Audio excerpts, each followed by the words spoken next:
প্রিয় স্যামজনবাসী 222তম টেক নিউজে আপনাদেরকে অনেক অনেক শুভেচ্ছা। আমি বিশ্বাস করি আপনারা খুবই ভালো রয়েছেন।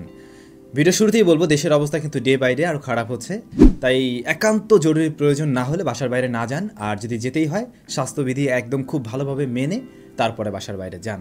খারাপ কিছু একটা হতেই পারে, সো আমাদের একটু কেয়ারফুল থাকা উচিত হবে। ওকে, টেক নিউজের শুরুতেই রয়েছে MIUI 13 সম্বন্ধে বেশ কিছু নতুন আপডেট। MIUI 13 যতদূর সম্ভব আগস্ট মাসে আসতে যাচ্ছে।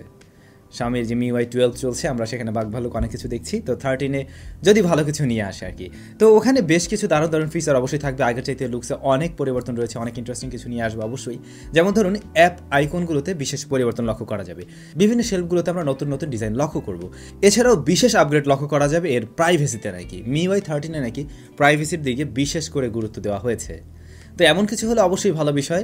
MIUI অনেক ফিচার থাকে, অনেক ইন্টারেস্টিং জিনিস থাকে, যে কারণে অনেকেই Xiaomi লাভার, আবার অনেকে এখন MIUI এর প্যারায়ও আছেন। তো এবারে যদি প্রাইভেসিটা ভালো হয়, এটা অবশ্যই ভালো কিছু হতে পারে, যেমনটা আমরা আরও ভালো ভালো প্রিমিয়াম ব্র্যান্ডগুলো থেকে দেখতে পাই যে তারা প্রাইভেসির দিকে কিন্তু অনেক গুরুত্ব দিয়ে থাকে। সো অবশ্যই MIUI এর সেই দিকটাতে গুরুত্ব দেওয়াই উচিত হবে। এবারে একটু আপনারা হাত তুলে জানান দিন আপনাদের মাঝে কারা কারা অ্যান্ড্রয়েড জেলি বিন অপারেটিং সিস্টেম যুক্ত স্মার্টফোন ব্যবহার করেছেন। আমি দীর্ঘদিন ব্যবহার করেছি, তো আপনারা করেছেন কিনা অবশ্যই কমেন্টস করে জানাবেন। তো অ্যান্ড্রয়েড জেলি বিন যুক্ত যে সমস্ত স্মার্টফোন এই মুহূর্তে রয়েছে, সেগুলোতে গুগল তাদের প্লে সার্ভিসটি দেওয়া বন্ধ করে দিতে যাচ্ছে। অর্থাৎ অ্যান্ড্রয়েড জেলি বিন যদি আপনার ফোনে এই মুহূর্তেও থাকে, সেই ক্ষেত্রে আপনি গুগল প্লে সার্ভিসটি আর পাচ্ছেন না, গুগল এমনটাই জানিয়েছে। বেশ কিছুদিন যাবত ধরে আপনারা শুনে আসছিলেন গুগল পিক্সেল 6 এবং 6 প্রো এই দুটো স্মার্টফোন আসতে যাচ্ছে, অর্থাৎ 6 সিরিজের ফোন আসবে।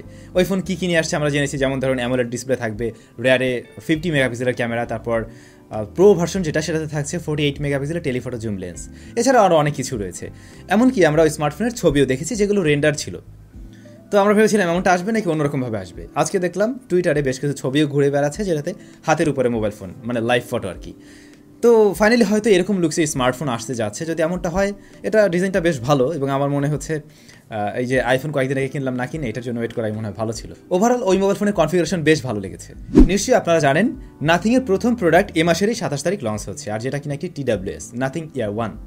তো এই যে TWSটা, এটা $99 লঞ্চ হওয়ার একটা পসিবিলিটি আছে। তো সেই হিসাবে আমরা মনে করেছিলাম যে ইন্ডিয়াতে যেহেতু এটা লঞ্চ হতে পারে 8-9 হাজার রুপি এরকম কিছু একটা হবে হয়তো, বাট না, ইন্ডিয়াতে এই জিনিসটাই আসছে 5,999 রুপিতে।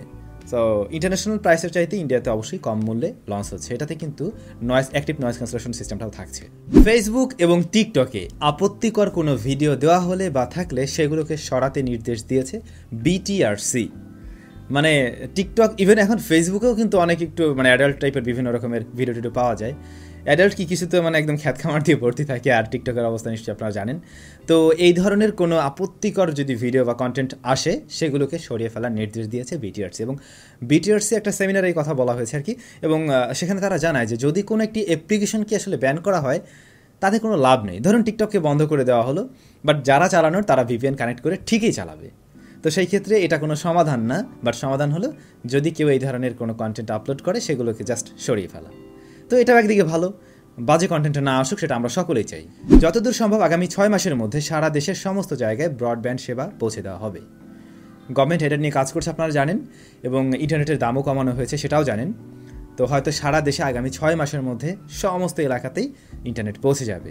Xiaomi তাদের Mi 11 সিরিজের বিশাল সাকসেসের পরে এবারে নিয়ে আসতে যাচ্ছে Mi 12 সিরিজ। Mi 11 থেকে Mi 12-এ বড় রকমের একটা আপগ্রেড থাকছে, যেমন তার প্রসেসর সেকশনে কোয়ালকম স্ন্যাপড্রাগন 895 ওই প্রসেসরটি দিয়ে আসার পসিবিলিটি আছে, এমনটাই ধারণা করছে বিভিন্ন লিকস্টার বা টিপস্টাররা। এরপরে ক্যামেরাতেও হয়তো বড় রকমের আকর্ষণ থাকবে, 200 মেগাপিক্সেলের ক্যামেরা যুক্ত স্মার্টফোন হবে হয়তো, ওটাই স্যামসাংয়ের ক্যামেরা ইউজ করবে, এবং ওই মোবাইল ফোনের সাথে 120 ওয়াটের ওয়্যার চার্জার থাকবে। এছাড়া ওয়্যারলেস চার্জিং সিস্টেম থাকছে, হয়তো সেটা হতে পারে 80 ওয়াটের অথবা 100 ওয়াটের। 2018 সালে ওপো নোকিয়ার সাথে একটি চুক্তি করে। ওপো নোকিয়ার যে প্যাটার্নগুলো রয়েছে সেগুলো নিয়ে কাজ করতে পারবে বা সেগুলো ইউজ করতে পারবে। তো এটার একটা মেয়াদ ছিল, বাট এই মুহূর্তে দাঁড়িয়ে সেই মেয়াদটা শেষ হয়ে গিয়েছে। কিন্তু ওপো তারপরেও সেই ধরনের প্যাটার্নগুলো ব্যবহার করে আসছে তাদের নতুন স্মার্টফোনের জন্য। এবারে নোকিয়া হয়তো তাদের বিরুদ্ধে মামলা করার প্রস্তুতি নিচ্ছে। তো ভাই ব্রাদার, এই ছিল আমাদের আজকের একদম শর্টকাট টেক নিউজ। আমরা চলে যাব কমেন্ট সেকশনে। তবে তার আগে আরেকটা ব্যাপার জানাতে চাই, আপনারা হয়তো আমার সাথে জনিকে কাজ করতে দেখেছেন, আমার বিভিন্ন আউটডোর শ্যুটগুলোতে জনি অনেক সময় হেল্প করেছে। তো জনির নিজেরও একটা ইউটিউব চ্যানেল রয়েছে আর কি। তো রিসেন্টলি সে একটু সারা দেশে ঘোরাফেরা করছে। তো বেশ কিছু ব্লগিং ভিডিও তৈরি করছে। তো ওর একটা ভিডিওর লিঙ্ক আমি ভিডিও ডেসক্রিপশনে দিয়ে দিলাম। ওর এই ভিডিওটা আমার কাছে বেশ ভালো লেগেছে, চাইলে দেখে নিতে পারেন, ডেসক্রিপশনে লিঙ্কটা দেওয়া থাকলো। চলে আসলাম কমেন্ট সেকশনে। তীর্থবণিক উনি লিখেছেন, স্যাম ভাই আপনার লাইফস্টাইল সম্পর্কে জানতে চাই। ভাই আমি খুবই সাধারণ মানুষ, লাইফস্টাইল বলতে মানে নতুন করে আলাদা করে ভাবে বলার মতো কিছুই নেই, এই আপনাদের মতো করে আমারও চলছে আর কি। আবদুল্লাহ আল মামুন ভাই লিখেছেন, আমরা ম্যাজিক শিখতে চাই।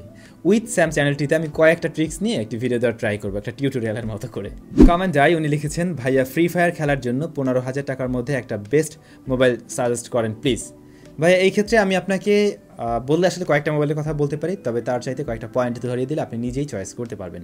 আপনি দেখুন যে স্মার্টফোনটাতে মোটামুটি একটা ভালো ডিসপ্লে রয়েছে, তারপরে যেটার সাথে ভালো ব্যাটারি এবং মিডিয়াটেক হিলিও GT5 এই প্রসেসরটি রয়েছে। এই বাজেটে আপনি খুঁজলে এই জিনিসগুলো পেয়ে যাবেন। তো ওরকম একটা যে কোনো ফোন আপনি চয়েস করে নিতে পারেন, সমস্যা নেই। ওপি রিফাত ভাই লিখেছেন, ভাই আপনি যে গিফট দেন তাদের সাথে ভিডিও করে দেন, তাদের অনুভূতি দেখতে চাই। মূলত আমরা যে গিভঅ্যাওয়েগুলো করি, যে গিফটগুলো আপনারা পান, তো যারা পান তাদের সাথে একটা ভিডিও দিতে উনি বলছিলেন।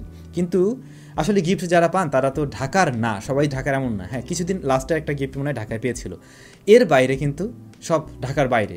যেমন কিছুদিন আগে দেখলাম একটা দ্বীপ, কোন একটা দ্বীপে জানো, তারপরে এখন মনে হয় চট্টগ্রামে একজন আছে, এরকম সিলেটে আছে। তো ওইখানে গিয়ে তো আর আমরা গিফটগুলো দেই না, আমরা এখান থেকে জাস্ট কুরিয়ার করে পাঠিয়ে দিই। ওনারা অনেক সময় আমাদের ফেসবুক গ্রুপগুলোতে সেগুলো হয়তো শেয়ার করেন, এর বাইরে তেমন কিছু হয় না। কিন্তু সত্যিই সামনাসামনি একসাথে দেখা করে দেওয়ার বিষয়টাই অন্যরকম হতো, সেটা করতে পারলে খুব ভালো হতো। হয়তো ঢাকায় যদি এরপরে কখনো হয় আমরা এমনটা করা ট্রাই করব। সবাই অনেক বেশি ভালো থাকবেন, সুস্থ থাকবেন। ভিডিওর শুরুতে যে কথাটা বলেছিলাম ওটা মেনে চলবেন। দেখা হচ্ছে আবার নতুন ভিডিওতে।